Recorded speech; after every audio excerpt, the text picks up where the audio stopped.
guys, and welcome back to my channel. So, kumusta naman kayo guys? Okay, so guys, gusto ko lang kayong pasalamatan no, sa walang sawang pagsubaybay sa ating mga love reading. Ayan, kung ikaw ay naligaw lang, mag-subscribe ka na rin kung nagustuhan mo. And i-click mo na rin yung ating notification bell para lagi po kayo guys updated sa ating mga bagong upload. So ayan guys, sa mga nagtatanong naman po about private reading, ay pwede nyo ako guys i-direct message sa akin pong Facebook, no? Jade Tarot. Ayan, Jade Tarot. Jade. J-A-D-E. Tarot. So, pwede nyo ako guys i-direct message sa akin pong Facebook for inquiries. Kung paano kayo mag-i-inquire for private reading. Okay, so guys, pwede rin kayo guys mag-subscribe sa kabila kong channel, Jap the Great. Ayan, sa ngayon wala pa kaming update. Yes, kami. Sabihin, marami kami. So, ang plano kasi namin guys, ayan, konting ano lang to guys, mensahe lang, sana ay pakinggan. And manghihingi rin kasi ako guys sa inyo ng opinion kung okay ba? Okay bang plano yon? Kasi guys, napansin ko, maraming nag-share ng message no, about sa love life nila, love story nila. So, napag-isip-isip ko na, ba't hindi ko na lang isabuhay? Diba? Gawa kami ng movie ng mga friends ko kasi ilang buwan, I think 6 months namin pinag-isipan guys. Pinagmitingan, pinagplanuhan. Ayun nga lang guys, hindi nga kasi mamonetize yung kabilang channel.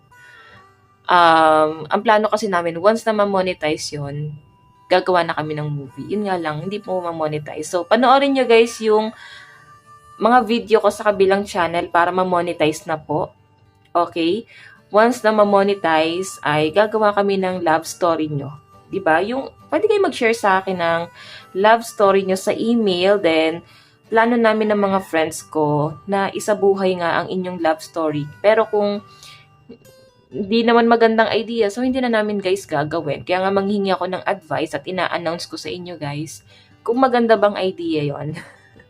Kasi baka kasi hindi nyo gusto or ayaw nyo. Pero syempre, pag ginawa naman namin yon, itatago namin ang inyong identity, di ba? Para sa inyong protection.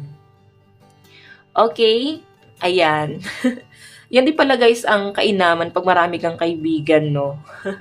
At mahilig din sa ganyan. So, nakakatuwa kasi marami kang friends na maaring mag-support sa'yo sa ganito. Okay, so hayan guys. Comment kayo sa baba kung maganda bang idea yun. Then, pag-uusapan namin kung kailan namin sisimulan. Okay? So guys, ayan, gagawa tayo ng collective reading. Dito ko lang sinabay kasi nga maraming ang manonood. Okay, and mas nanonood dito kaysa sa Jade Tarot eh. Okay, so energy ng person mo to. Tignan natin guys, ano bang nararamdaman sa'yo ng person mo ngayon? Ano bang nararamdaman sa'yo ng person mo ngayon?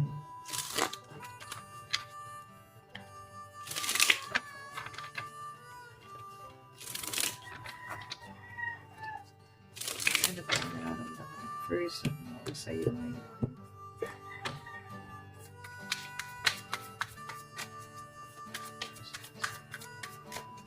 Person mo, energy ng person mo. Energy ng person mo. Okay, so guys, kung nainip ka sa ating pag-shuffle, pwede mo nang i-direct sa ating message. I mean, sa ating love reading. Okay. Energy ng person mo. Ito naman yung sa'yo. Ano bang nararamdaman mo kay person mo? Ano bang nararamdaman mo sa person mo? Ano bang nararamdaman mo sa person mo? Okay? Ayan. Ipaglayo lang natin. So guys, tignan natin, ano ba ang nararamdaman sa'yo ng person mo ngayon? Two of Wands. May pag-uusap naman sa nakikita ko rito guys. Nararamdaman niya sa'yo, marami kang nasi-share sa kanya na kwento, knowledge, siguro madaldal ka. Kasi nakikita niya sa'yo para bang hindi ka nauubusan ng kwento eh. Nararamdaman niya sa'yo, medyo ano ka. Marami kang alam. Mahirap kang kalaban kasi marami kang alam eh. Ayan.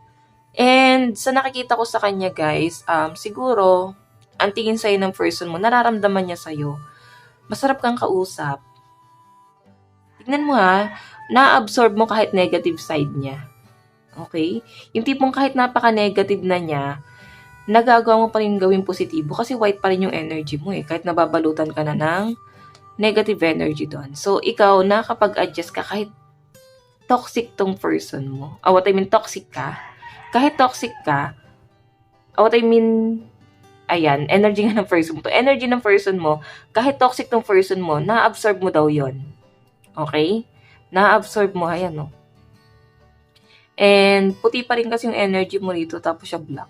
So, ikaw, hindi ka napapagod na bigyan siya ng advice, hindi ka napapagod na gawin positibo ang buhay niya. Kasi para naman sa kanya at gusto mo talaga siyang matulungan. Okay, so tignan natin guys, ano naman ang tingin niya sa'yo ngayon. Ba't puro ganon? The Magician.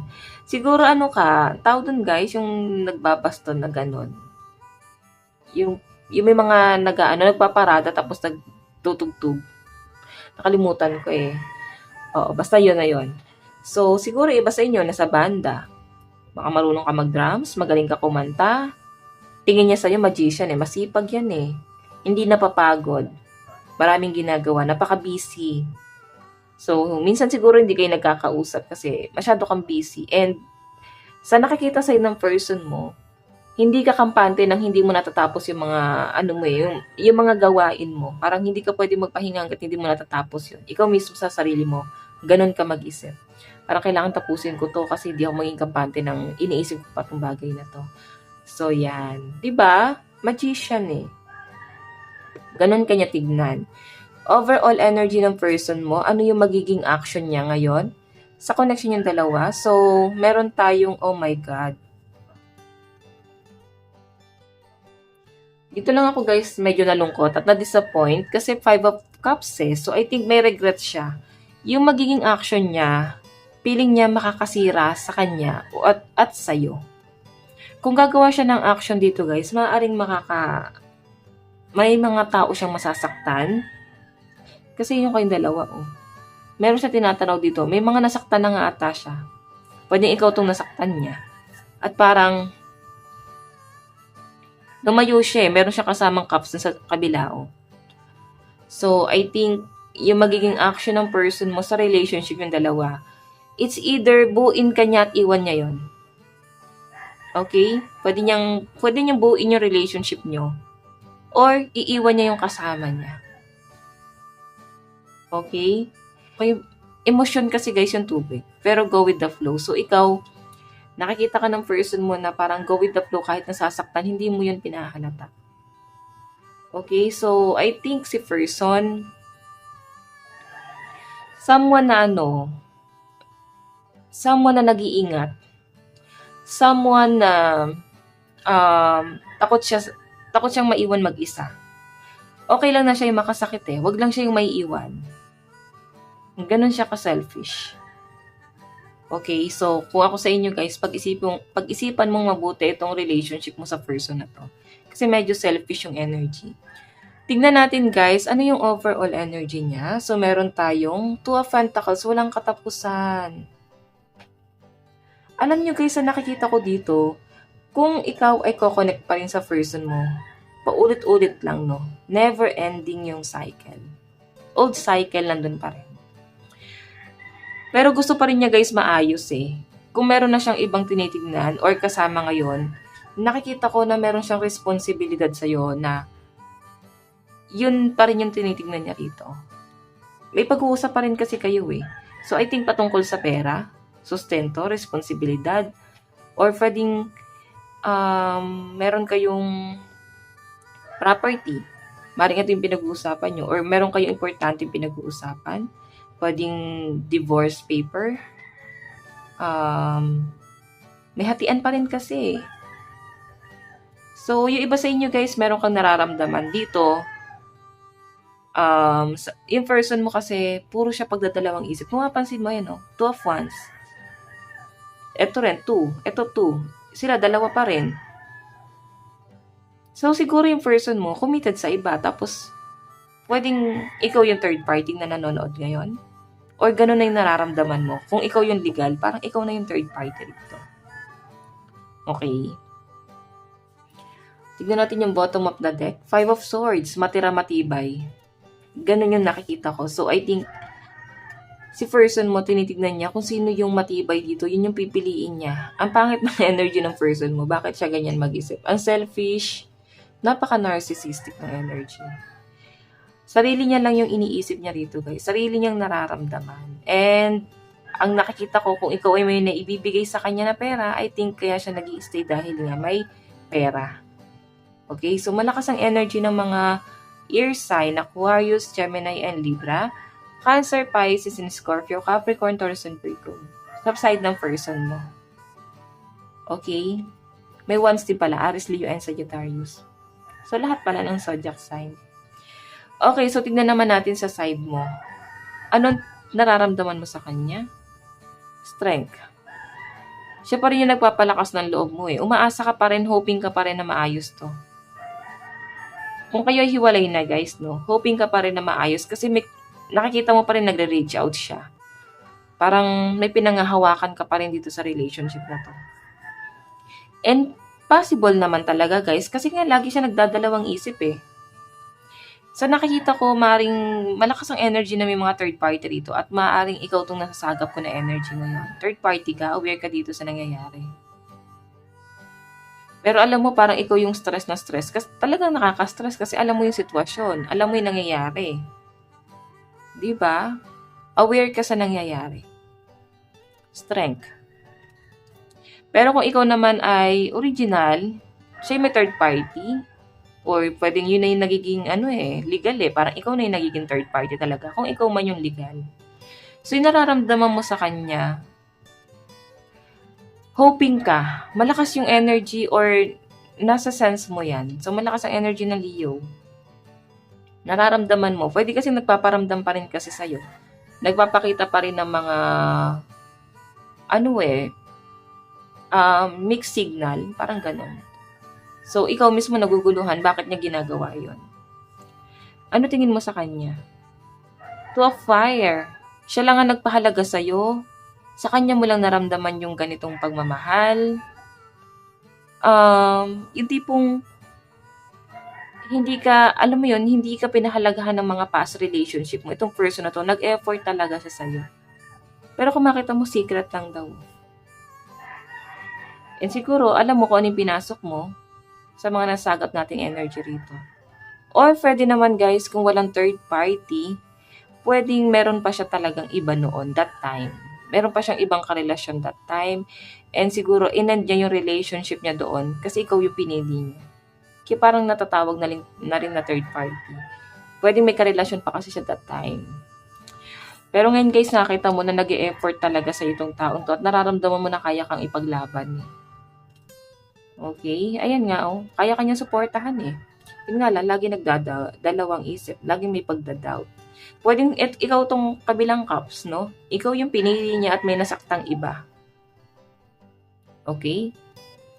So, tignan natin guys, ano yung overall energy? Ano yung magiging action mo rito? Eight of Fire. So, more on communication. May nakikita akong travel sa inyong dalawa. So, napakagaan ng energy para sa'yo. Kasi, naayos niya agad eh. Na-feel mo na mahal ka ng person mo kasi naipaglaban ka niya or pinaglalaban ka niya. May nakikita akong communication sa inyo. Nakikita ko rin naman na parang ikaw, wino-workout mo rin naman. Si person mo ganun din naman. Okay, tingnan natin guys yung overall energy mo. Meron tayong 5 of Air. Minsan may disappointment kang nafe-feel. O iba sa inyo, maaaring delay. Baka inaantay mo yung menstruation mo. Ayan no. 5 of Air. 5 of Swords. So malakas ang energy ng Aquarius. So iba sa inyo, baka delay nga. Baka may buntis na rito guys ha. Di kayo aware. So magpiti kayo. Okay, so may nakikita ko rito guys, communication. Siguro meron kayong pag-uusap, pagpaplano ng person mo. Ngayon, parang sa kanya mo idedepende yung mga desisyon mo ngayon. Kasi ikaw, naguguluhan ka, marami kang problema. So parang sinasabi mo na hindi pa ready, parang wag muna, or kung ano man itong pag-uusap niya is all about settlement, parang pagsasama eh. Siguro magsasama na kayo, naguguluhan ka pa rin. Bottom of the deck mo, meron tayong The World, Abroad. Siguro nasa abroad ka. Okay, foreigner ata tong kadil mo eh. So, may movement. Okay, mararamdaman mo na parang itong relationship na to, nag-i-improve talaga siya. Mag-i-improve pa siya kasi nagsimula kayo kaysa struggle. And parilis, no, baligtad siya. Kumbaga, nagsimula kayo sa struggle tapos parang unti-unti siya, guys, wino-work out. So, iwasan mo na to. Huwag ka na masyadong malungkot yan kasi yung person mo, ikaw yung nagiging lakas niya rito. Okay? Parang sinasabi na kalimutan na natin yung mga nangyari from the past. Willing din siya, guys, mawala na yung mga trauma mo. Sabihin na natin, yes, naging selfish siya kasi may iba siyang nasaktan para piliin ka. Ayaw niya rin din kasi, guys, lokohin yung sarili niya na mahal niya pa yung iba What I mean, na mahal, ayaw niya lokohin yung sarili niya na mahal pa niya yung taong yun, pero hindi na Ikaw na kasi yung gusto niya rito. Minsan mabigat sa kalooban niya, bakit siya nakapanakit? Kasi hindi naman niya, guys, gawain. Okay? So, sa nakikita ko, ipaglalaban ka ng taong to, guys. Marami siyang kayang i-sacrifice para sa'yo. So, sa side mo, malakas ang Aries, Leo, and Sagittarius. Pero malakas ang Leo and Aquarius. Yan, malakas ang energy na yan. So, Aquarius, Gemini, and Libra. Ayan. The world is Earth sign, Capricorn, Taurus, and Virgo. So, tingnan natin, guys, na patungo tong relationship na to.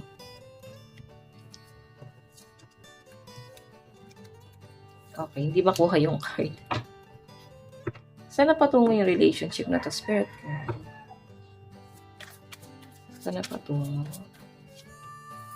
Wow, Justice. Mukhang papunta na to sa kasalan, guys. Justice may settlement talaga. Or kung hindi man tong person mo yung may karelasyon that time, pwedeng ikaw, no? Pwedeng i-mix-mix nyo na. Okay. Diba? Yan, no? Kakasabi ko lang. Kakasabi ko lang na may marriage. 4 of Wands is marriage. Tapos ito, guys, papeles. So, I think meron siyang pagpaplano. Meron kayong pag-uusap dito, guys. Gusto na niyang pakasalan ka rito. And sure na talaga siya, guys, sa nararamdaman niya. Tignan natin. Meron tayong The Emperor. Meron tayong Knight of Wands.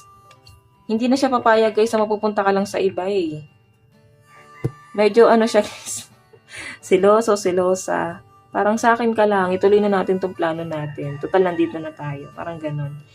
And kung makikita mo kahit nabibigatan siya, nahihirapan siya pagdating sa financial niya, nakakaisip siya, guys, ng paraan kung paano niya susolusyonan yung financial niya. Or paano siya makakapag-provide din sa'yo. May nakikita akong conflict sa trabaho niya, pero kinakaya niya yun, guys. Nakikita ko naman na masipag tong person mo. Ayan, lumabas na. Bukang nagpaplano siya at gusto na ata niya magkaanak. Baka sinasabi niya na yan sa inyo. Bumuna tayo ng then magpakasal tayo after. Kasi ready na siya, guys. Gusto na niya. Actually, gusto na niyang bumuo ng pamilya sa'yo. And kung makita mo energy niya, Emperor.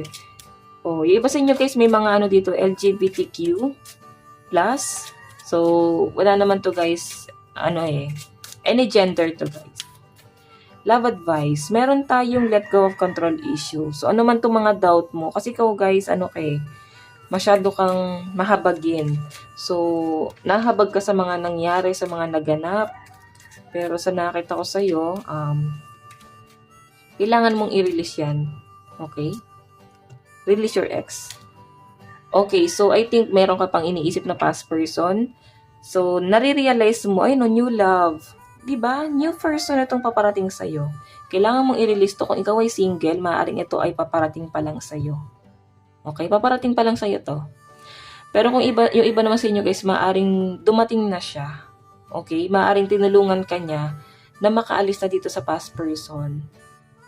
Siya yung tumulong sa'yo na maka-move on sa past person. Kaya nga nagiging guarded ka na ganyan. Kasi inisip mo, baka katulad din siya ng past person. Pero nakita mo naman yung effort niya, guys. Nakita mo naman na kaya kanyang ipaglaban. So, iba sa inyo, guys, na single, ayan, ito yung possible na pwedeng mangyari, no? Tignan natin, guys, kanino ba zodiac sign to? Pwedeng ang masagap natin ay zodiac sign mo or zodiac sign ng person mo. So, kuha tayo, guys, ng 6. So, meron tayong Aquarius. Meron tayong Taurus. Meron tayong Virgo. Meron tayong Gemini. Meron tayong Pisces. Meron tayong Cancer. And bottom of the deck is Scorpio. Okay, so guys, ayan, ito lang naman ang mga nakita natin. Kung nagustuhan mo, mag-iwan ka ng like and comment. Mag-subscribe na rin po kayo guys sa ating YouTube channel. Bye-bye guys. God bless and love you all. Thank you!